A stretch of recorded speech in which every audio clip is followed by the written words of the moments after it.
I'm Katie Couric in Blacksburg, Virginia. Tonight, the man behind the deadliest shooting rampage in U.S. history. That person is Cho Sung-hui. He was a 23-year-old South Korean here in the U.S. as a resident alien. On the campus of Virginia Tech, an emotional gathering to remember the victims and comfort their families. I ask you to reach out to those who ache for sons and daughters who will never come home. Tonight, expanded coverage of the massacre at Virginia Tech.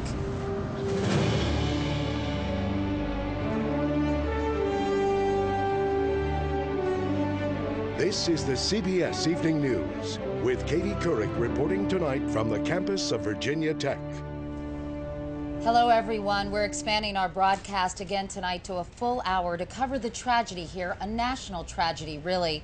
The shooting deaths of 32 people at this proud university nestled in the Blue Ridge Mountains of southwestern Virginia. All of America shares the pain the people here are feeling. President Bush made that clear today as he came to Virginia Tech to offer words of comfort at a tearful memorial service. He said the victims and their families have the prayers of all Americans. We'll be telling you a lot more about those 32 people, but we want to begin tonight with what we now know about the gunman responsible for the horror. Here's our justice correspondent, Bob Orr. It was a premeditated plan for mass murder, carried out by a lone gunman with few friends and no known criminal record. Police say a 23-year-old South Korean-born student named Cho Sung-hui acted alone in killing 32 teachers and students before killing himself. Cho, a senior English major at Virginia Tech, began his deadly day without warning at the West Ambler Johnston Hall. There, inside a dorm room, he point-blank shot and killed a man and a woman. Sources say Cho then quietly returned to his own dorm, Harper Hall, just a few hundred feet away. And it was there Cho left behind his only explanation for the horror that was about to play out. Hours after the rampage, sources say, investigators found a rambling but threatening note in which Cho seemed to blame others for his perceived problems, charging that, "You made me do this." This, as it turned out, would be wholesale slaughter. Investigators say after stopping at his dorm, Cho then traveled a half-mile across campus, chained closed the doors at Norris Hall, and began methodically working his way through 4 classrooms, shooting students and teachers at will. Many have multiple gunshot wounds, a clear sign that Cho reloaded perhaps more than once before his rage ended in suicide. Karan Grewal, who was a suite mate of Cho's, said he saw him just 2 hours before the first shootings occurred. I went to the bathroom at 5 o'clock. He came in. You know, I saw him. Looked normal as usual, no expression on his face. You know, didn't seem angry or, you know, sad or anything, just a normal look on his face. Another student, who also lives in Harper Hall, says she and her friends were just lucky not to be in the line of fire. They're just shocked that it could have happened and that somebody so close did something, because he could have come back here in between the shootings even. And it seems like we dodged a bullet there, you know. Cho, a loner in life, apparently wanted to be anonymous in death. Sources say he carried no identification on him during his killing spree, and the serial numbers on the 2 handguns he used had been erased. But investigators tell CBS News paperwork in Cho's backpack allowed them to trace one of his guns, a 9mm Glock like this one, to a recent purchase at this Roanoke gun store. Police also last night carried out searches of Cho's home in Northern Virginia and his dorm room on the Virginia Tech campus. They came in and showed the picture and said, "Do you recognize this person?" What did the picture look like? It was a black and white photo of an Asian man. Did you recognize him? No.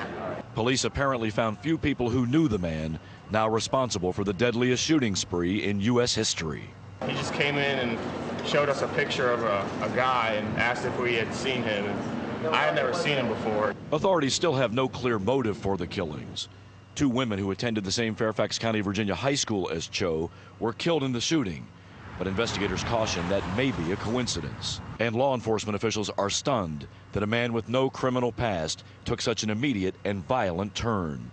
Until the shootings, Cho's only known run-ins with the law were 2 speeding tickets he picked up in the past 3 weeks.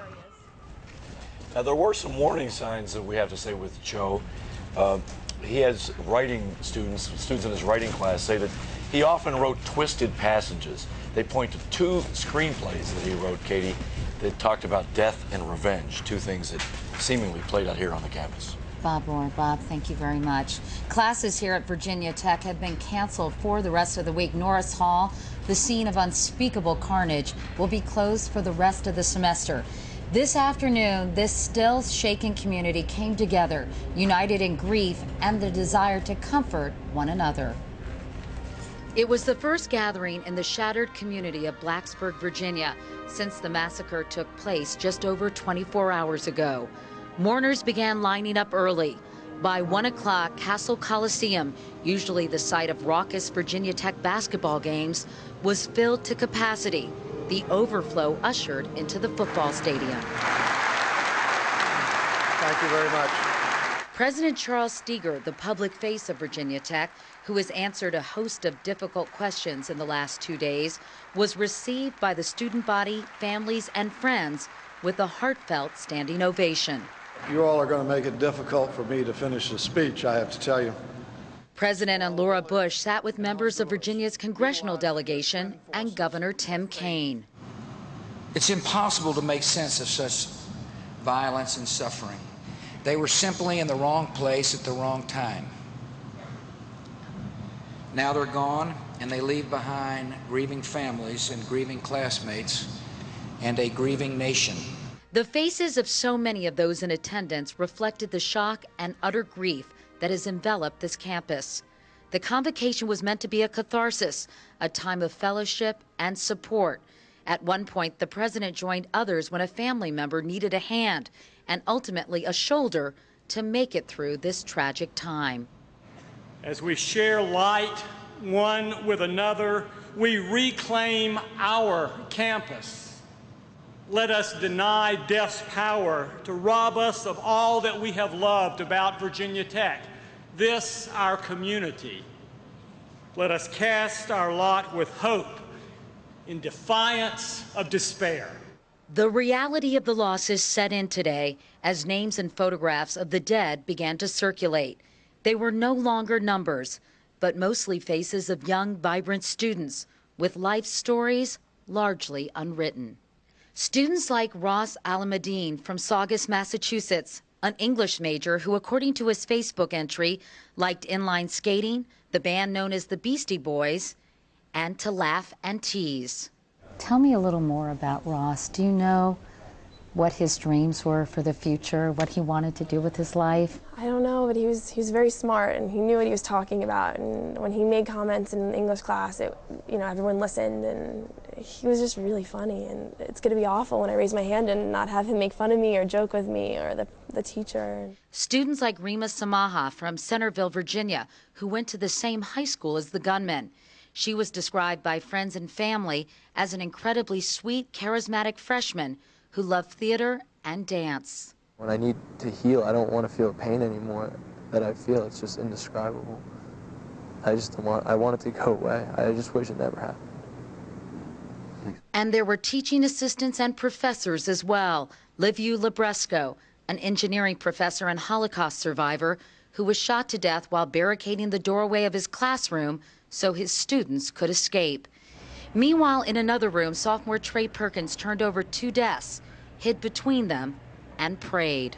I was very fortunate. I didn't get hit. I don't know how that managed to happen. Did you pretend that you were dead?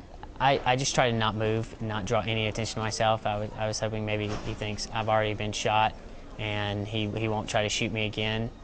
He watched in horror as his German teacher, 35-year-old Jamie Bishop, was shot in the head. He was a very good teacher. His methods were good. Just probably one of the best professors I've ever had. But amidst all the heartache, still evidence of hope and spirit. Again today, the president of Virginia Tech defended the way campus police handled this situation, even as some critics are asking whether most of the killings might have been prevented. Sharon Alfonsi looks at what we know tonight about the 2 critical hours between the first shootings at the freshman dorm and the massacre at Norris Hall. Campus police say moments after 2 students were killed at West Ambler, they secured the dorm. But today, students who live there tell a different story. Jessica Rudicelli said 1 hour after the shooting at Ambler, she walked right out of the dorm. Did anyone say anything to you prior to leaving? No. I mean, my roommate was asleep. Everybody else, I passed in the hall, didn't really say anything. So. The dorm was not secure. The gunman was on the loose, and students wouldn't be told anything for another 2 hours. That allowed Sung-hee Cho plenty of time to carry out his killings. We walked from the dorm to the site of the second shooting, the Norris building. 9 minutes to walk the half mile. Which means Cho could have made the trip between the two buildings more than 13 times over 2 hours. 2 hours when thousands of students milled around campus with no idea what had already happened. An official warning didn't come until 9:26. University officials sent their first email reporting the shooting and said simply, "Be cautious." Campus police thought the shooting was domestic. Locking down the campus of 25,000 students stretched over 2,000 acres and 100 buildings didn't make sense. Don Henney is a security expert. You always have to weigh putting out information that if you don't have all the facts, could that create a problem or hysteria? But at 9:45, Sung-hee Cho stormed Norris Hall. 5 minutes later, students get another warning. A gunman is loose on campus. Stay in buildings and away from all windows. But it was too late for more than 30 students. 2 hours too late. Police say it was a rushed 2 hours. They'll be dissecting and examining every minute of it for weeks to come. Sharon Alfonsi, CBS News, Blacksburg, Virginia. And for more details and video about the Virginia Tech story, you can go to our website at cbsnews.com. And this expanded edition of the CBS Evening News from Virginia Tech will continue in just a moment. Coming up next, tracing the weapons, why the shooter had no trouble buying them, and coming to terms with this tragedy, how the Blacksburg community is coping.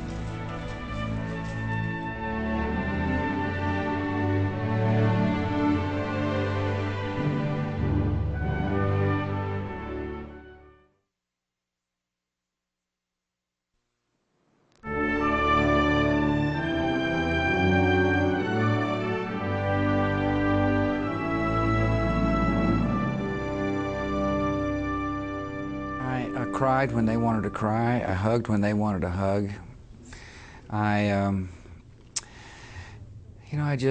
We just loved them as best as we could, and that's all you can do. And these people were in shock. It wasn't but 24 hours ago that they lost a child, and now they're here trying to deal with it. Two families that I met lost their only child. And the idea of that for any parent is so devastating. It's hard for us to even imagine what they're going through. That's part of my interview this afternoon with President and Mrs. Bush. We'll have more later in this expanded edition of the CBS Evening News, including the question I asked the president about gun control. It's something many people are thinking about after the tragedy here at Virginia Tech, especially considering the gunman needed only 2 IDs and a credit card to buy the weapons and ammunition he used. Our chief investigative correspondent, Armin Katayan, has been looking into that. CBS News has learned that 5 weeks ago, Cho Sung-wee traveled 37 miles from the Virginia Tech campus to Roanoke Firearms here in Roanoke, Virginia. Cho calmly put $571 on his credit card for the 9mm semi-automatic pistol and a box of 50 rounds of ammunition.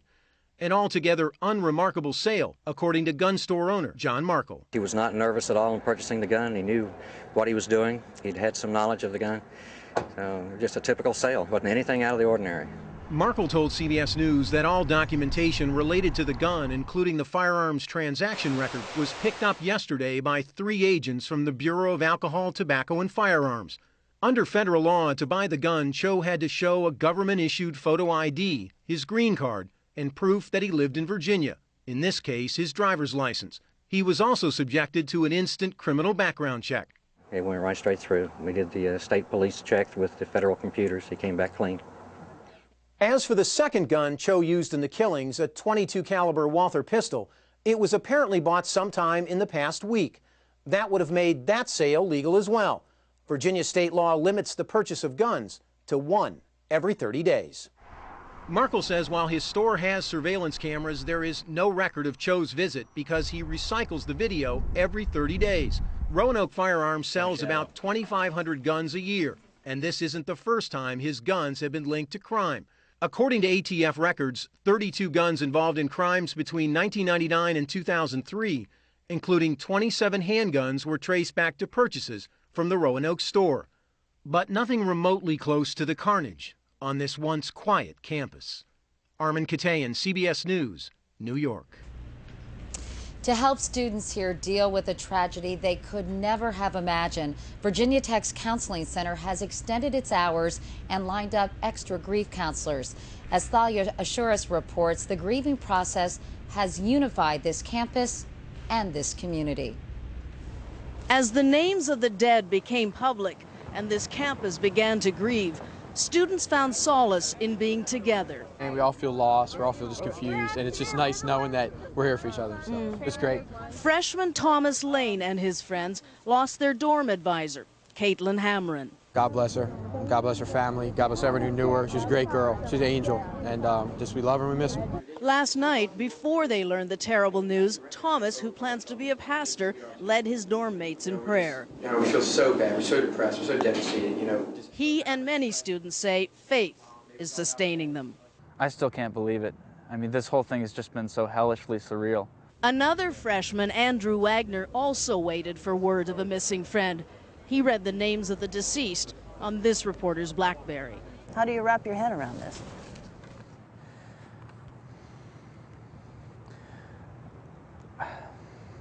I can't. It's just, it's unbelievable. And to think that it happened here in Blacksburg, which is, of all places, it's unbelievable. Very apprehensive, and there's going to be anxiety and fear and that kind of thing. So, psychologist and Virginia Tech professor Russell Jones is coordinating efforts to help with the students' pain, as he did with victims of Hurricane Katrina. You know, the best predictor of good recovery is social support, being around friends, family, loved ones, and that's what we are in the process of doing at this point. A counseling hotline is taking calls from students and parents. Grief counselors are meeting one-on-one. Churches are holding services. In a small town with a big campus, the sadness and support are everywhere. It seems like everything's just negative, negative, negative. But I mean, you have to search for some sort of light in it, you know, and you know, what has happened is we've all grown closer together. It's a message of hope from a future pastor forced to begin his vocation much too soon.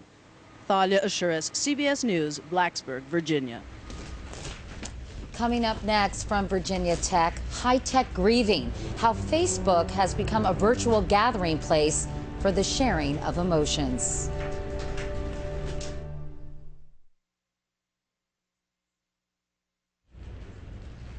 As we continue this expanded edition of the CBS Evening News from Virginia Tech here in Blacksburg, Virginia, members of this community are holding a candlelight vigil tonight in memory of the 32 victims of the shooting rampage. Students themselves came up with the idea in an online chat. It's not surprising considering how quickly they turned to the internet, first for information and then to channel their grief. Daniel Seberg has more.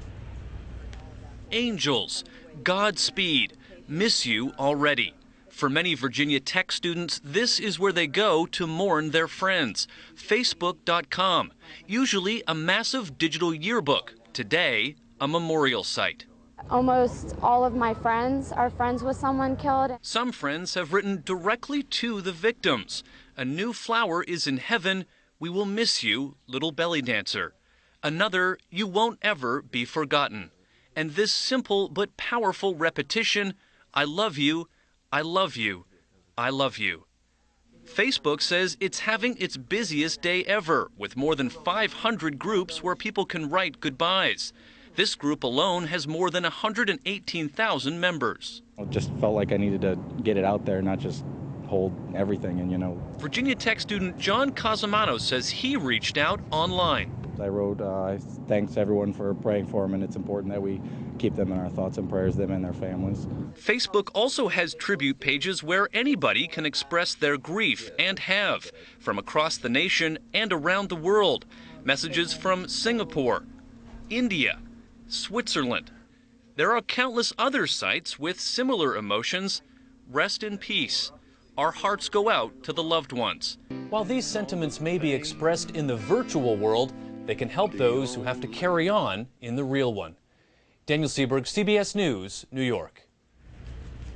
I'll be back with more of our expanded coverage from the campus of Virginia Tech University in a moment.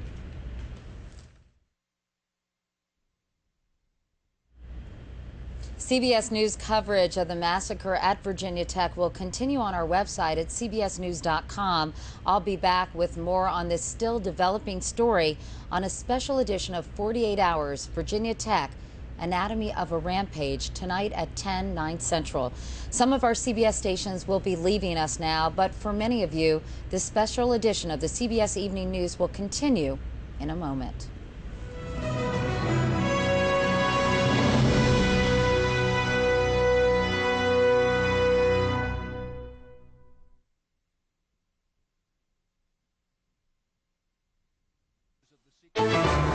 I'm Katie Couric on the campus of Virginia Tech in Blacksburg, Virginia.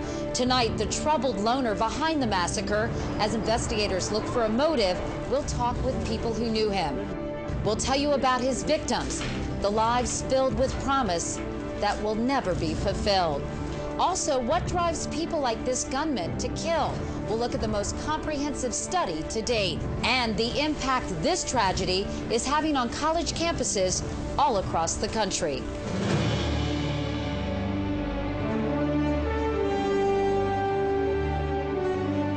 This is the CBS Evening News with Katie Couric reporting tonight from the campus of Virginia Tech.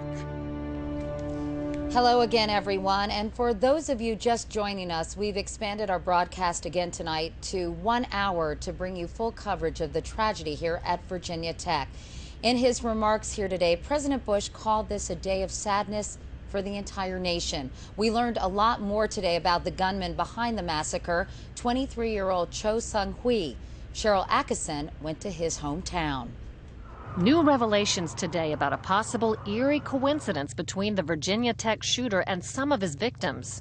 At least 2 women killed in the rampage went to the same high school as the gunman. They all attended Westfield High in Chantilly, Virginia, a Washington, D.C. suburb. The girls were in the 9th grade when Cho was in 11th grade in 2003.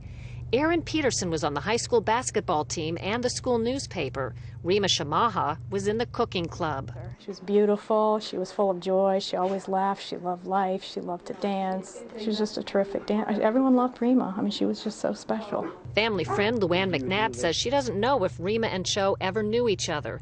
Police aren't saying whether the fact they all went to high school together is a coincidence or if Cho knew and targeted the 2 victims from his hometown high school. In the note Cho left behind, he reportedly expressed rage against what he called rich kids. He was surrounded by them in his hometown. Fairfax County, Virginia has the 2nd highest household income in the country. Cho's family appeared to live comfortably as well. His parents, part of the town's large Korean population, are said to be in the dry cleaning business. Neighbors say they watched police carry boxes out of the family's townhome last night. The mailman occasionally saw the Chos when he made his deliveries. But when I had packages delivered to them, they were always real sweet, real nice, smiling, gentle people. This must be killing them, because no parent deserves to have to go through this. The Chos weren't seen at their house today, where news crews began gathering shortly after daybreak. And sometime during the afternoon, just a few doors down from the gunman's family home, someone flew a Virginia Tech flag from their front porch. Cheryl Atkinson, CBS News, Centerville, Virginia. The police here described Cho Sung-hui as a loner who had few friends and no criminal record. He was born in South Korea and came to the United States with his family about 15 years ago. He was a senior here at Virginia Tech, majoring in English. Some of his writings were so disturbing he was referred to the school's counseling service, and in fact some students described his writings as, quote, twisted. The Secret Service has been studying school shootings for years and put out the most comprehensive report to date on what drives people to commit such horrifying acts. Tonight, Wyatt Andrews takes another look at that report. Some of what's in it could have been written to describe the Virginia Tech shooter. The emerging portrait of Cho Sung-hui, the quiet loner whose writings sent out alarms, is one that fits almost to a T a U.S. Secret Service profile of the typical school shooter. In a study done after the Columbine massacre, the Secret Service studied 37 school shootings to learn the patterns of the school-aged assassins. Most school attacks, the report said, come from loners with some kind of grievance. Many attackers felt bullied or persecuted by others, and more than half had revenge as a motive. That included Luke Woodham, who killed 2 classmates in Pearl, Mississippi, and who the Secret Service interviewed personally. People always picked on me. They always called me gay and stupid stuff like that. Cho's sense of persecution, "You made me do this," he wrote, fits that pattern. So does his methodical planning, the way he chained the doors of Norris Hall. The authors of the Secret Service report told Scott Pelley of 60 Minutes some attackers planned for more than 2 weeks and then look forward to the assault. And Former then Secret later Service on, agent he Brian writes, Voskuil "My read assault from on a the school chilling is the only first-hand thing I live account. for. I want to laugh at the pain I cause these fools. Personally, I'll be glad to die because living my life has been the greatest hell I could imagine." And Cho, it turns out, had a flair for imagining hell. A former classmate has blogged that students were afraid of Cho, that in playwriting class, the scripts he wrote had really twisted, macabre violence. In one of those plays, Cho's character wants revenge against an abusing stepfather. Must kill Dick, Dick must die, it says. In another play, Cho's teacher has to die in revenge for low grades. "I want to watch him bleed like the way he made us kids bleed," he wrote. The Secret Service concluded that shooters typically tell somebody else about their plot. There is no evidence yet that Cho did that. However, almost every shooter telegraphs the fact he's having violent thoughts. We now know this quiet loner was sending troubled signals all along. Wyatt Andrews, CBS News, Washington. Cho's victims came from all over the state of Virginia, in fact, from all over the world. Each and every one of them had a story and a dream and a future. Here's Cynthia Bowers. Today, portraits are beginning to emerge of the 32 victims, offering just a glimpse into who and what was lost. Professors died, a graduate student, and freshmen through seniors. From language majors to budding engineers and political science junkies, they had every interest imaginable. Maxine Turner worked for her taekwondo club. Jarrett Lane liked Christian alternative music and The Simpsons. Emily Hilscher loved animals. She even worked in a vet's office. That whatever I do in life, you're proud of me. Sophomore Matt Laporte, seen here speaking at his military school graduation, was tough enough to be drum corps commander, yet played the cello beautifully.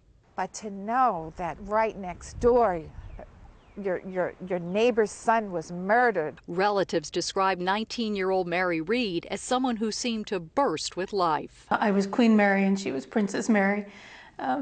You know, she was a princess. She was our family princess. She was the first grandchild. And watching her grow into such a beautiful young woman has been just amazing. 76-year-old engineering professor, Holocaust survivor, and grandfather Liviu Lubrescu was the oldest victim and a hero. His son Joe, who spoke to us from Israel, said his grief was offset by accounts of how his father tried to block the gunman's access to the classroom while urging his students to jump from second-story windows. He basically fought in saving his students' lives. And that was how I thought of it. And I didn't feel agony as much as I felt pride. Any other day, any other time, this could have been your classroom. Yes. Mohindra Singh, whose office was right next to Lubrescu's, lost 2 other colleagues in the massacre. G.V. Loganathan, whom he described as a small, quiet man with a giant mind. He called Professor Kevin Granada, who leaves behind a wife and 2 children, a promising young talent. How hard has the department been hit? We are devastated. We are devastated. We feel very sad for the families. Injured students continue to recover at area hospitals. Some of their families spoke publicly for the first time, including the parents of Kevin Stern, who many saw being carried out by police. Shot twice, he tied a belt around his leg to stem blood flow, which doctors say likely saved his life. It's mixed emotions because there's people, their children. So we're blessed. Caitlin Carney's mom, Susan, says her daughter plans to attend her sister's wedding this weekend, despite her injured hand. All the guests are going to wear a white glove on their left hand, so, she won't look out of place. And it's that spirit people here say will live on in memory of all that was lost. Cynthia Bowers, CBS News, Blacksburg, Virginia. We'll be updating the list of victims along with their pictures and profiles on our website at cbsnews.com. And coming up next in this second half hour of the CBS Evening News, more of my interview with President and Mrs. Bush.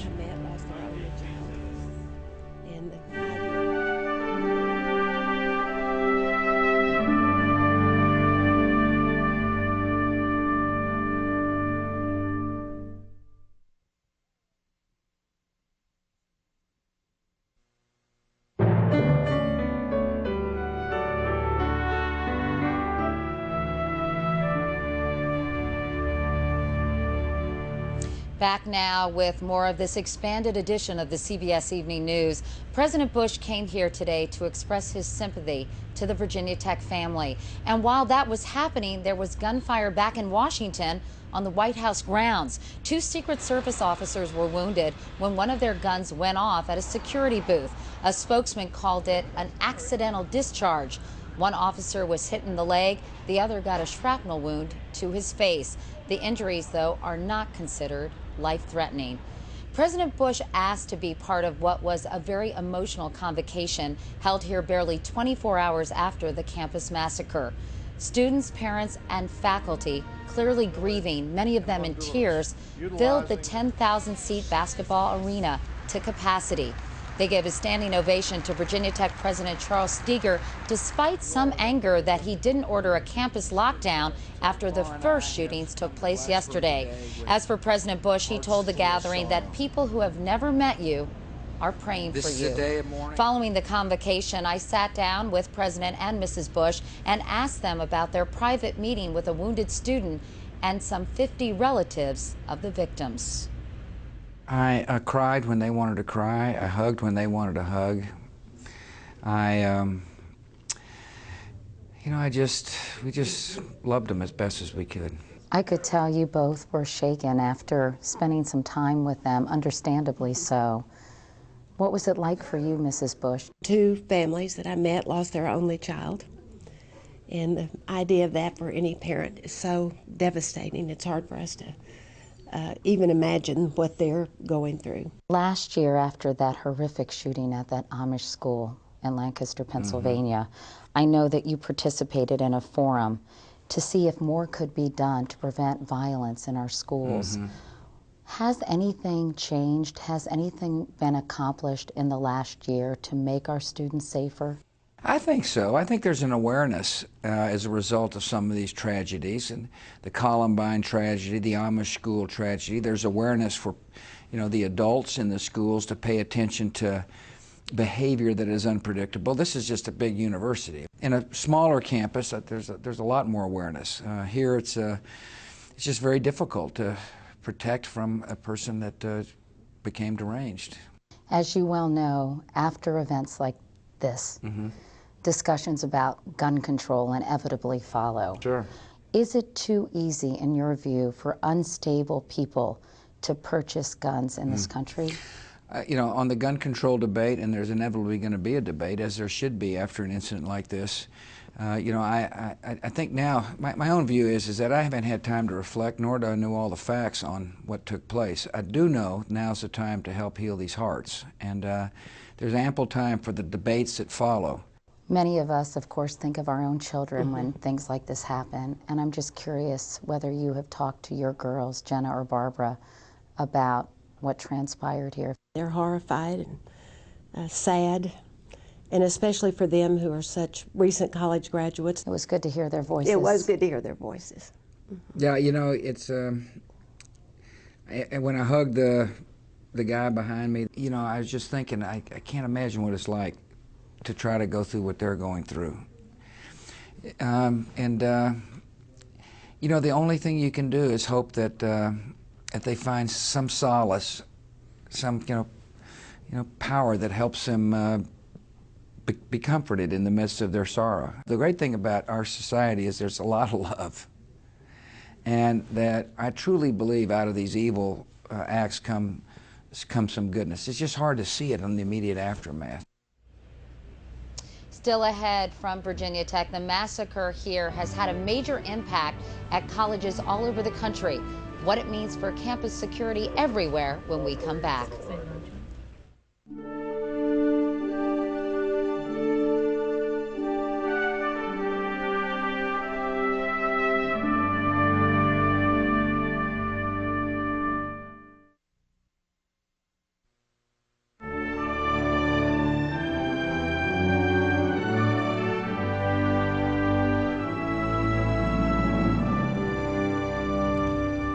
We're back now from Virginia Tech with an expanded edition of the CBS Evening News.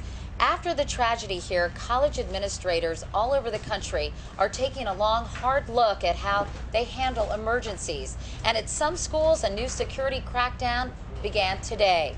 Here's Sandra Hughes. Across the country, nerves were on edge and officials took no chances. Police stormed a South Dakota high school after reports of a man with a gun. No one was hurt. Bomb scares and lockdowns closed schools and campuses in at least 7 states. In Texas, buildings on St. Edward's campus were evacuated after a threatening note was found. The community at large is maybe paying more attention and a little bit more anxious about this because of what happened yesterday, but we would have done the same thing any other day. But this isn't any other day. Security is being reviewed and revised almost everywhere. At the University of Southern California, cameras monitor the campus 24/7. Students, faculty, and staff are allowed into residential buildings and some others only with the swipe of a key card. At Virginia Tech, just dorms are locked and only from 7 p.m. to 7 a.m. Cal State Fullerton takes it one step further. Undercover campus police walk among students. When a janitor went on a shooting rampage 31 years ago, campus police waited for the SWAT team to arrive while 7 people were killed. Our officers would respond with much higher firepower than they used to carry, and they would actively engage the shooter to try to, again, limit the fatalities and the casualties. Monday's shooting rampage may have been a wake-up call for many schools, but according to research funded by the Justice Department, a student's more likely to be struck by lightning than killed on campus. The reality is, I don't want the lightning to hit my kid. Campus security expert Adam Thermos says many colleges are either constrained by cost or privacy fears. We go to the ATM today, and we have 3 cameras on top of us for $20 transaction, and we don't really complain about it. And yet we walk into a campus with 30,000 kids, and we have 30 kids getting killed. I mean, what's going to take to get some balanced approach here? An invaluable question. Sandra Hughes, CBS News, Los Angeles. The investigation of what happened here at Virginia Tech is, of course, far from over. Sharon Alfonsi has been looking into the timeline of the attacks that took place just 2 hours apart. And Sharon, there's been so much attention focused on these 2 hours between the initial shootings and then really this massacre that took place at in the engineering department more than 2 hours later. What are students and faculty saying about that today? Well, it was precious time, clearly. The first shooting at 7:15, and they didn't get an email until 9:25 alerting them that there had even been a shooting. So that's 2 hours. And a lot of students say, look, it just didn't work, that email system, because you're a college student, you're getting up to go to class. You don't have time sometimes to brush your hair or your teeth, much less check your email. So they were walking around campus. They had no idea that there was any kind of danger. And so that has really left a lot of students shaken because they didn't feel very secure. Meanwhile, Sharon, I know the Virginia Tech Police Department has said that they did secure this dormitory, West Ambler, soon after those 2 people were shot, but some students are telling you otherwise? That's right. We spoke to some students today who live inside that dormitory. They said at 8:30, 8 o'clock in the morning, this is 45 minutes after the shooting or an hour after the shooting, they were able to just walk out of the dormitory. Nobody stopped them. Nobody asked what they were doing. And at the same time, they weren't told that there had been a shooting. A lot of students in the dormitory didn't hear it. They knew they heard something, but they just thought it's a dormitory. You always hear something. So they had no idea that something had happened. Meanwhile, Sharon, you took the walk between the freshman dorm and Norris Hall today. How long did it take? We walked it 9 minutes, and we didn't know exactly where we were going. So 9 minutes, you figure over 2 hours, Cho could have actually made that walk 13 times. All so right. Sharon Alfonsi. Thank you, Sharon. Coming up next from Virginia Tech, a day we will never forget.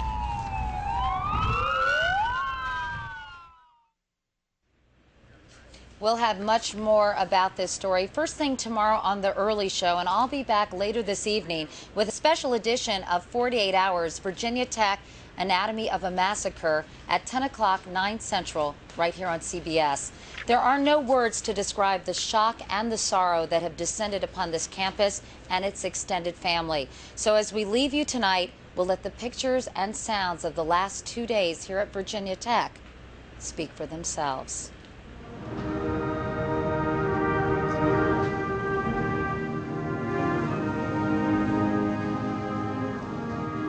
Struggle to imagine a future beyond this agony.